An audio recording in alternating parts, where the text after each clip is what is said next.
Hello everyone and welcome to my channel. আজকের tele ব্লগে কিন্তু অনেক এক্সাইটিং জিনিস আছে, সো শেষ অবধি দেখবে and let's get started. Good morning.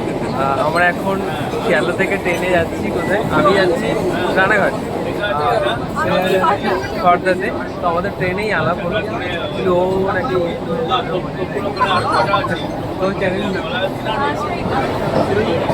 O nice, চলো ওর চ্যানেলটা একটু ফলো করে দিও। ও বলছে বিয়ের পরে ভিডিও বানাবে, এখন না দেখাই ভালো, বিয়ের পরে দেখাই উচিত আর কি।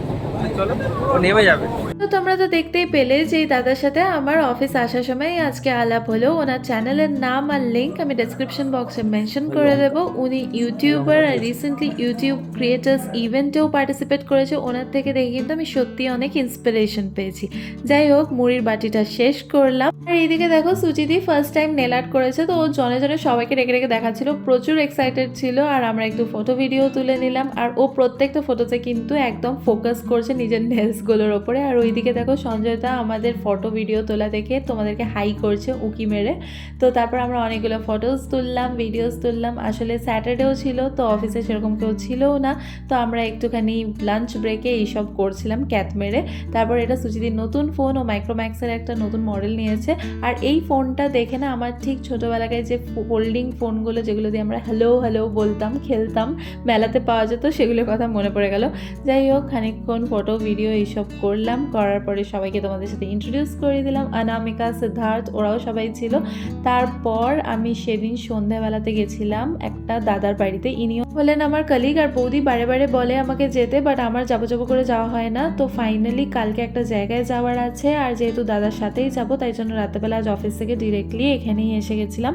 আজকে ডিনারটা এখানেই কমপ্লিট করলাম। ডিনার কমপ্লিট করার পরে এত ঝাল দিয়েছিল বৌদি মাংসটাতেই, যে কি বলবো, হুহা করছিলাম লিটারালি। আমার নাক চোখ সব দিক দিয়ে জল পড়ছিল। আর আমি না ঝাল একদম খেতে পারি না।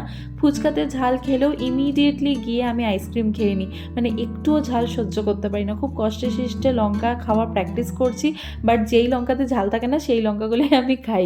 যাই হোক, ওই ঝালটাকে কাটানোর জন্য আমি এই খেজুর গুড়ের সাথে আমুল দুধের যে মিক্সচারটা, ওটা জাস্ট অসাধারণ লাগে, ওটা খেলাম। আর এই খেজুর গুড়টা একদম গ্রাম থেকে আনা, মানে অরিজিনাল খেজুর গুড় যেটাকে বলে, তাই টেস্টটাও অনেকটাই ডিফারেন্ট যেগুলো আমরা শহরে পেয়ে থাকি সেটার থেকে। তো অ্যাজ ইউজুয়াল আমরা অনেক ভোরবেলায় বেরিয়েছিলাম। বেরোনোর পরে অলমোস্ট 10:40-45 বাজে, ততক্ষণে আমরা শান্তিনিকেতন পৌঁছেও গেছি। এখান থেকে টোটো করে চলে যাব আমরা ডাক্তারখানা, যেখানে আমাদের কাজটা করানোর আছে, মানে ট্রিটমেন্টটা করানোর আছে। আর উনি যেহেতু এইসব ব্যাপারে স্পেশালিস্ট, অনেক এক্সপিরিয়েন্সড, আর অনেকের কাছ থেকে আমি নামটা শুনেছি, আর দাদার পার্সোনালি নিজেও রিকমেন্ড করেছিলেন। ওনারও একটা সমস্যা হয়েছিল, এই ডাক্তারের হাতেই ঠিক হয়েছে, তাই বিশ্বাস করে এই ডাক্তারের কাছে এসেছি। হোপফুলি আমারও প্রবলেমটা সলভ হয়ে যাবে। আর দেখো শান্তিনিকেতনের স্টেশনটা কি সুন্দর, ওয়েল ডেকোরেটেড প্রপারলি সব কিছু, আর খুব সুন্দর। বাইরেটাও যেমন দেখতে সুন্দর, ভেতরটাও কিন্তু অনেক গাছপালা, অনেক সুন্দর দেখতে। তো যাই হোক, ওখান থেকে বেরিয়ে গ্রামটায় দেখতে দেখতে টোটো করে চলে গেলাম ডাক্তারখানার উদ্দেশ্যে। আসলে শহরে এত পলিউশন, এত ধুলো বালি, সবসময় স্কার্ফ মাস্ক বেঁধে বেঁধে থাকতে হয়। আর দেখো এখানটা কত নিট অ্যান্ড ক্লিন, মানে পলিউশন নেই বলা যেতে পারে। আর প্রত্যেকটা জায়গায় কত গ্রিনারিজ। আর ডাক্তারখানায় অনেকটা লম্বা লাইন লেগেছিল, তাই আমাদেরকে কিছুক্ষণ অপেক্ষা করতে হয়েছিল। সেই সময়টাতে আমি চারপাশটা একটু ঘুরে দেখছিলাম। দেখো কত চারিদিকে সবুজ, মানে এরা সব কিছু খাঁটি খায়। আর আমরা শহরে এত কেমিক্যালস, পেস্টিসাইড সব কিছু খাই, যে আমাদের কি করে শরীর ভালো থাকবে বলো? এরা খাঁটি খায় বলেই তো এরা এতদিন বাঁচে, তাই না? আর ইনি হচ্ছেন সেই ডাক্তারবাবু, কত এক্সপিরিয়েন্স, এত বয়সেও উনি প্র্যাকটিস করছেন। আর একটুও অহংকার নেই, মা ছাড়া কথা বলে না। আমি তো সত্যি জাস্ট ওনার বিহেভিয়ার দেখে ইমপ্রেসড। আমাদের শহরে কিন্তু এরকম ডাক্তার পাওয়া যায় না। তোমার দেখাতে হলে দেখাও, না দেখাতে হলে না দেখাও, কিন্তু পেশেন্ট পার্টির প্রত্যেকটা কনসার্নকে পার্টিকুলারলি অ্যাড্রেস করে উত্তর দেওয়া পেশেন্টসের সাথে, সেটা কিন্তু আজকাল খুব কম ডক্টরসরাই করে। আজকাল প্রফেশনালিজম এত বেড়ে গেছে যে ডাক্তারিটাও একটা পেশা হয়ে দাঁড়িয়েছে। মানুষ ঠিক হোক আর নাই হোক, অর্ধেক ডাক্তার তো শুধুমাত্র নিজেরটাই দেখে, ওটাও একটা বিজনেসই বলা যেতে পারে। মানে আমি এটা স্পষ্ট বলছি, হয়তো তোমরা অনেকেই আমার সাথে একমত হবে, যদিও এখানেও এক্সেপশনস আছে। অনেক ডাক্তার কিন্তু ভালোও আছে। তো সেদিন মোটামুটি সন্ধে হয়ে গেছিলো আমাদের কলকাতা ব্যাক করতে। তারপর বাড়ি ফিরে প্রথমে পায়েস, তারপর বৌদি এক থালা ভাত, চিকেন, ডিম সব দিয়ে সাজিয়ে গুছিয়ে আমাকে দিয়েছিল। আমি সেটা দিয়ে ডিনারটা কমপ্লিট করলাম। আর এতগুলো ওষুধ, মোটামুটি 10 দিনের ওষুধ দেওয়া হয়েছিল আমাকে। এনিওয়েজ তার পরের দিন অফিসে পুরো গোটা দিনটা আমি খুব বিজি ছিলাম, তাই জন্য তোমাদের জন্য আর ভিডিও শ্যুট করা হয়নি। বাট অফিস থেকে ফেরার সময় সেদিন আমি সন্ধ্যাবেলাতে ডিরেক্ট চিনার পার্কে নামি। চিনার পার্কে নেমে ওখানে একটা জুডিও স্টোর খুলেছে। এর আগে আমি ওখানে দুবার ভিজিট করেছি, আর দুবারই ওদের কালেকশনগুলো আমার যথেষ্ট পছন্দ হয়েছিল। তাই এইবার একটা এক্সপেকটেশন নিয়ে গেছিলাম, আমার একটা পার্টিকুলার জিনিস লাগতো, তো সেটা নেওয়ার জন্যই আমি গেছিলাম। সেটা হচ্ছে আমার জন্য, নিজের জন্য একটা ওভার সাইজ যে কোটগুলো হয় না, সেগুলো লাগতো। তো আমি ওটা ভেবেছিলাম যে উইন্টার কালেকশন এখন অবধি হয়তো চলেই এসছে, তো আমি ওটা পেয়ে যাব, সেই অনেক আশা নিয়ে আমি ওখানে গেছিলাম। কিন্তু সেই সমস্ত আশা আমার নিরাশায় পরিবর্তন হয়েছে। বিকজ ওখানেতে যদিও উইন্টার কালেকশন এসে গেছিলো, অনেক রকম সোয়েটশার্ট, সোয়েটার সবই অ্যাভেলেবেল ছিল, বাট আমার যেটা চাই সেই রকম কোনো ভ্যারিয়েশন আমি দেখতে পাইনি। তো খুব ডিসঅ্যাপয়েন্টেড হয়ে গেছিলাম। এর আগের দুবার আমি গেছিলাম, দুবারই কিন্তু আমি আমার জন্য টপস, প্যান্টস, শুজ নিয়েছিলাম। আর সমস্ত কালেকশনগুলো ওদের খুবই ভালো, প্লাস অ্যাফোর্ডেবল। মানে 999 ইজ দ্য ম্যাক্সিমাম প্রাইস, আর ওর মধ্যেই তুমি সমস্ত কিছু পেয়ে যাবে। অনেক 3 পেয়ার আমি জুতো নিয়েছিলাম, আর 3টে পেয়ার জুতোই খুবই কমফোর্টেবল। আমি যতবার পরেছি আমার যথেষ্ট ভালো লেগেছে। ইনফ্যাক্ট আমি কিছু তুলে রেখেছি, বিকজ ওদের যে কালেকশন সেটা কিন্তু নর্মাল জুতোর দোকানে তুমি যদি নিতে চাও তাহলে কিন্তু অনেকটা হাই প্রাইস রেঞ্জের মধ্যে পড়ে। বাট ওদের কাছে কালেকশনগুলো কমফোর্টেবল, প্লাস ওদের জিনিসগুলো তুমি ছুঁতে পারবে, অ্যাফোর্ডেবল, মানে নেওয়া যায়।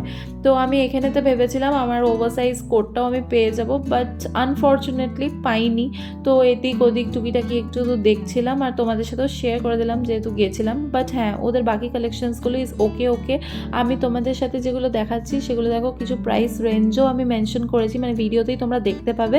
তো সেগুলো তোমরা চেক আউট করতে পারো। এই যে সোয়েটার্সগুলো দেখছো, এগুলো 699, 599, 799 এই প্রাইস রেঞ্জে ছিল। অনেকগুলো ফ্যাশনেবল সোয়েটার্স, যেগুলোতে তোমাদের মানে ঠান্ডা যাবে না, বাট দেখতে সুন্দর লাগবে। আর অনেকগুলো কিন্তু বেশ ভালো পাকাপোক্ত, মানে শক্তপোক্ত, মোটা মানে সোয়েটার্স আছে, যেগুলো তোমাদের হাওয়া রোধ করতে হেল্প করবে। আই হোপ তোমাদেরকে আমি বোঝাতে পেরেছি। যাই হোক, সেগুলোর ভিডিওস আমি তোমাদের সাথে শেয়ার করে দিলাম। এতে কালেকশনসগুলো ওভারঅল খুবই ভালো, মানে ঠিকঠাক। আমি সোয়েটার্স নিজের জন্য কিন্তু নিইনি, তো আমি এদের সোয়েটার্সের কোয়ালিটি সেরকমভাবে বলতে পারবো না। যেটুকু জাস্ট হাত দিয়ে বললাম, মানে বুঝলাম, সেটাই তোমাদের দেখালাম। বাট জুতো নিয়েছি, জুতো ইজ ভেরি গুড, মানে like 15 out of 10 I must say. ওদের জুতোগুলো খুবই ভালো। জুতো, প্যান্টস, মানে ব্রড প্যান্টস যেগুলো, তারপর এতে নর্মাল জিন্স যেগুলো আমরা ডে টু ডে ওয়্যারে পরি, সেগুলো সমস্ত কিছু ভালো কালেকশন ছিল। যাই হোক, ওগুলো সব ফাইনালি দেখলাম, দিয়ে ডিসঅ্যাপয়েন্টেড হয়ে হাঁটতে বেরিয়ে এলাম। কিছু করার নেই, খালি হাতে বেরিয়ে এলাম। অনেকটা সময় গেল, কিন্তু নিজের পছন্দ মতো কোনোটাই পেলাম না। এই যে আমার মুখটা দেখে বুঝতেই পারছো, রাস্তায় হেঁটে যাচ্ছি। এবার চিনার পার্কে যাব, তারপর ওখান থেকে অটো ধরবো। বাই দ্য ওয়ে, তোমরা কারা চিনার পার্কের এই স্টোরটাতে জুডিওর ভিজিট করেছো আমায় কমেন্ট করে জানিও। তারপর যেহেতু আমি অনেক দুঃখ পেয়ে গেছিলাম, তাই জন্য বাড়ি ফিরে নিজের মুডটাকে একটু চিয়ার আপ করার জন্য, একটু নিজের মুডটাকে লাইট করার জন্য আমি কেক বানাতে বসলাম। আসলে আমার 1 কিলোর একটা টুটি ফ্রুটির প্যাকেট অর্ডার করেছিলাম উইন্টারে এই প্লাম কেক বানাবো বলে, বাট এখনও শেষ হয়নি, তাই জন্য পরপর কয়েকটা কেকস বানিয়ে নিলাম। আর এই কেকসগুলো আমি পরের দিন সকালবেলা অফিস নিয়ে যেতাম। অফিসে সবাই আমাকে বলেছিল কেকস বানিয়ে নিয়ে আসতে, তো 2-3 দিন নিয়ে গেছিলাম। এইটা আরও একদিন নিয়ে যাচ্ছিলাম, তো সেটার জন্য কেকস রেডি।